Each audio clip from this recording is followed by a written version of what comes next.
Okay, there are three key aspects to tapping into your psychic ability and talking with animals that so many people really misunderstand. So it's not about trying harder. It's about becoming quieter inside, right here. So I'm going to give you three things to begin noticing within yourself. The first is neutrality. Psychic information from animals, it comes through when you are mostly clear, when you are calm, when you're balanced and you're observing instead of reacting. And your mind, when it's busy and judging and analyzing and worrying, it becomes harder to get the information. So that's the first. The second is perception versus observation. Most people don't realize how much their beliefs and expectations and emotional filtering, what they're perceiving, affects this. So sometimes the only thing blocking someone from receiving is their own perception. I'll give you an example. A person might be sitting down to connect immediately and start thinking, I'm not intuitive. Okay.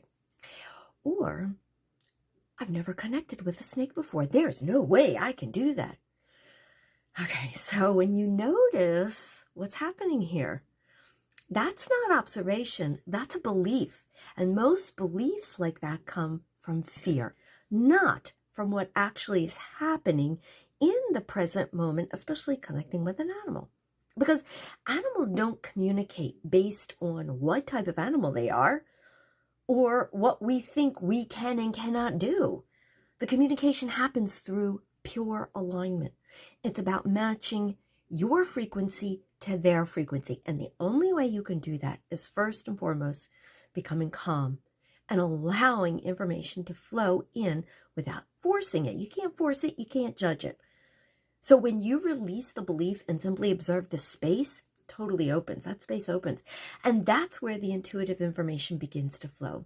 When you learn to observe in neutrality and not question what you're receiving, your senses will be heightened. The third one is polarity. You want to use this as your training ground. What is polarity? You have good days, bad days, sunny days, cloudy days, high days, low days. Okay. Those bad days aren't a sign that you're not intuitive. It's the training ground. Because polarity is where you learn the difference between the mental noise and truly receiving. Because on a harder day, your mind might be really loud and you question everything. Hi, Onyx. And you may be overthinking or just feel like you're getting pulled away and not coming into your heart base, not feeling it in your heart. And that's okay. So instead of judging yourself, use it, acknowledge it, be with it, and allow yourself to feel what it feels like to move forward. Because if you truly connect with an animal, you're going to notice you're not in your head. You're going to feel it in your heart. And your awareness always comes back using breath. So use that. Even in your session, you can pause and say, all right, give me a moment. I'll be right back. Come into that space and then come right back. Because your connection, again, it's not from a different place. It's from a place of unconditional love. And every time you do this, every time you choose your heart over overthinking, you're actually building a stronger baseline of balance.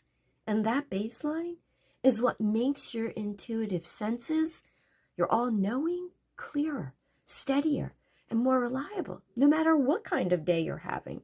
Because animals naturally live in a steadier frequency than humans. That's just a fact. And they're already tuned in to the present moment, into the now.